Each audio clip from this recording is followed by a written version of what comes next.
ഇനി മറ്റ് വിവാദമായ ഒരു വാർത്തയായിരുന്നു കെ ഗോപാലകൃഷ്ണൻ ഐ.എസിന് ചാർജ് മെമ്മോ നൽകിയപ്പോൾ അദ്ദേഹത്തിനെ രക്ഷപ്പെടുത്താനുള്ള സർക്കാർ ശ്രമം. വിഭാഗീയത ഉണ്ടാക്കിയെന്ന് പറഞ്ഞുകൊണ്ട് മാത്രം ചാർജ് മെമ്മോ നൽകി ഗോപാലകൃഷ്ണനെ രക്ഷപ്പെടുത്താൻ ശ്രമിച്ചെങ്കിൽ എൻ പ്രശാന്ത് ഐ.എസിന് ഇന്നലെ ചാർജ് മെമ്മോ നൽകിയിരുന്നു.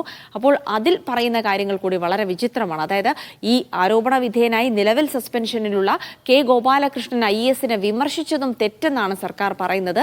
സസ്പെൻഷനിലുള്ള എൻ പ്രശാന്ത് ഐ.എസിന് നൽകിയ ചാർജ് മെമ്മോയിലാണ് സർക്കാർ പരാമർശം. കൃഷി വകുപ്പിന്റെ ചുമതലയുണ്ടായിരുന്ന എൻ പ്രശാന്ത് വകുപ്പിന്റെ ഒരു ഉൽപ്പന്നം ഫേസ്ബുക്കിൽ പങ്കുവച്ചതും കുറ്റമായിട്ടാണ് ചാർജ് മെമ്മോയിൽ ഉൾപ്പെടുത്തിയിട്ടുള്ളത്. ചാർജ് മെമ്മോയുടെ പകർപ്പ് മീഡിയ വണ്ണിന് ലഭിച്ചു.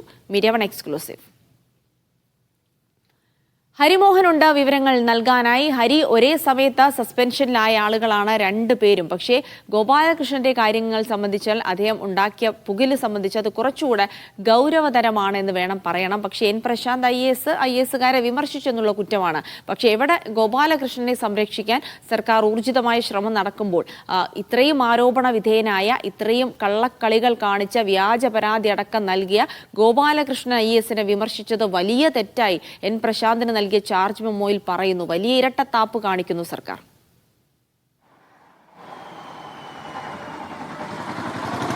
ദിൽസി, ഒരേ സമയം സസ്പെൻഷനിലായ രണ്ട് ഐ.എ.എസ് ഉദ്യോഗസ്ഥരാണ്. ആ രണ്ട് ഐ.എ.എസ് ഉദ്യോഗസ്ഥരിൽ ആദ്യം കെ ഗോപാലകൃഷ്ണനാണ് ഇത്തരത്തിൽ ചാർജ് മെമ്മോ നൽകിയത്. ഇന്നലെയായിരുന്നു എൻ പ്രശാന്തിന് സർക്കാർ ചീഫ് സെക്രട്ടറി ചാർജ് മെമ്മോ നൽകിയത്.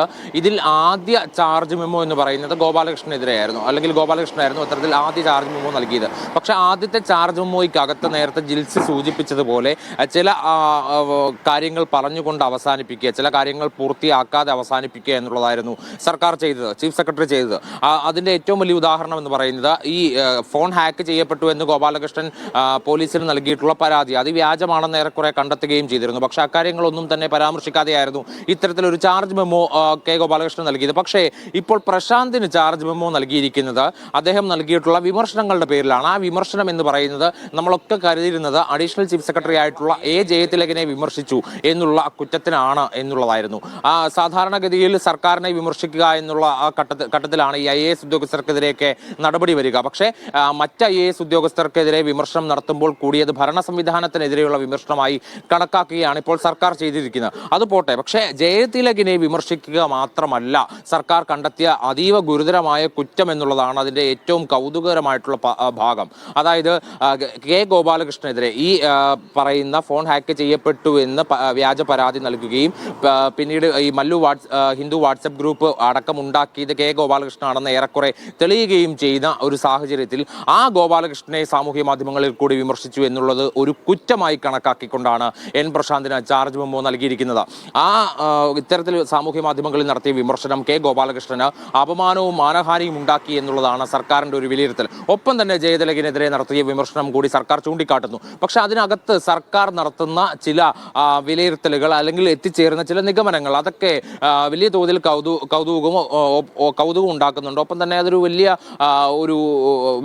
വേറൊരു തരത്തിൽ പറഞ്ഞു കഴിഞ്ഞാൽ ഇപ്പോൾ ഏറ്റവും ഉദാഹരണത്തിന് ഈ പ്രശാന്ത് ഫേസ്ബുക്കിൽ ഇട്ടൊരു പോസ്റ്റ് അത് വലിയ രീതിയിൽ അന്ന് ചർച്ചയായിരുന്നു. അതായത് ഈ കൃഷി വകുപ്പിന്റെ സ്പെഷ്യൽ സെക്രട്ടറി ആയിട്ടുള്ള ഒരാൾ കൃഷി വകുപ്പിൽ വന്നു ചേരുന്ന ഒരു യന്ത്രത്തെക്കുറിച്ചൊരു പോസ്റ്റ് ഇടുന്നു. അതായത് കാംഗോ പവർ വീഡർ എന്ന് പറയുന്ന ഒരു കള പറിക്കുന്ന യന്ത്രത്തെക്കുറിച്ചുള്ള ഒരു പോസ്റ്റാണ് ഇടുന്നത്. അങ്ങനെ കർഷകനല്ലേ കള പറിക്കാൻ ഇറങ്ങിയതാണ് എന്ന് പറഞ്ഞുകൊണ്ട് പ്രശാന്ത് ഇട്ട പോസ്റ്റ് വേണമെങ്കിൽ ഗോപാലകൃഷ്ണനെയും ജയതിലകിനെയും ഉദ്ദേശിച്ചാവാം എന്ന് സർക്കാർ വായിച്ചെടുക്കുന്നത് എന്തർത്ഥത്തിലാണ്, എന്തിന്റെ അടിസ്ഥാനത്തിലാണ് എന്നുള്ളൊരു ചോദ്യം ഇവിടെ ഉയരുന്നുണ്ട്. ജയതിലകിന്റെ പേര് പരാമർശിക്കുന്നില്ല, ഗോപാലകൃഷ്ണന്റെ പേര് പരാമർശിക്കുന്നില്ല, അതല്ലെങ്കിൽ ഐ.എ.എസ് തലപ്പത്തെ എന്തെങ്കിലും ബഹളങ്ങളുമായി ബന്ധപ്പെട്ട ഒരു കാര്യവും അതിനകത്ത് പരാമർശിക്കുന്നില്ല. പക്ഷെ അപ്പോൾ പോലും ഇവരെ രണ്ടുപേരെയും വിമർശിക്കുന്നതായി വ്യാഖ്യാനിക്കാം എന്നുള്ളതാണ് സർക്കാർ ചാർജ് മെമ്മോയിൽ രേഖപ്പെടുത്തിയിരിക്കുന്നത്. അപ്പോൾ അത്തരത്തിൽ എൻ പ്രശാന്തിനെതിരെ ജയതിലകിനെ വിമർശിച്ചത് കൂടാതെ ഗോപാലകൃഷ്ണനെ വിമർശിക്കുന്നത്, ഒപ്പം തന്നെ ഒരു കളപറിക്കുന്ന യന്ത്രത്തെക്കുറിച്ചിട്ട പോസ്റ്റ് വരെ വലിയ രീതിയിൽ സർക്കാർ കുറ്റകരമായി കാണുന്നു എന്നുള്ളതാണ് ഇതിനകത്ത് ഏറ്റവും വിചിത്രമായിട്ടുള്ള ഒരു കാര്യം. പക്ഷെ അതേസമയം കെ ഗോപാലകൃഷ്ണനെ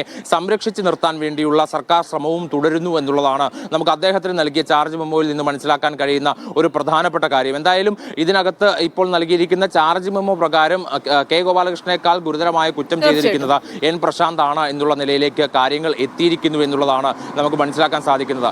ഇതിൽ നേരത്തെ ഉന്നതിയുമായി ബന്ധപ്പെട്ട ചില ഫയലുകൾ പൂഴ്ത്തിവെച്ചതിൽ അല്ലെങ്കിൽ ചില ഫയലുകൾ കാണാതെ കാണാതായതിൽ പ്രശാന്തിന് പങ്കുണ്ട് എന്ന തരത്തിൽ വാർത്തകൾ വന്നതിന് പിന്നിൽ ജയതിലക ആണ് എന്നുള്ളതായിരുന്നു പ്രശാന്തിന്റെ വളരെ ഗുരുതരമായിട്ടുള്ള ഒരു ആരോപണം. അത്തരത്തിലുള്ള ആരോപണം കണക്കിൽ എടുത്തിട്ടേ ഇല്ല സർക്കാർ എന്നുള്ളതാണ് നമുക്ക് ഇതുകൊണ്ടൊക്കെ മനസ്സിലാകുന്നത്. പക്ഷേ അതേസമയം തന്നെ ജയതിലകിനെ സാമൂഹ്യ മാധ്യമങ്ങളിൽ തുടർന്ന് വിമർശിച്ചത് സർക്കാർ കുറ്റകരമായി കണ്ടു. അതിനെ തുടർന്നാണ് ഇപ്പോൾ ഈ നടപടിയിലേക്ക് കടക്കുന്നത് എന്ന് കൂടിയാണ് മനസ്സിലാക്കാൻ സാധിക്കുന്നത്. ജിൽസി.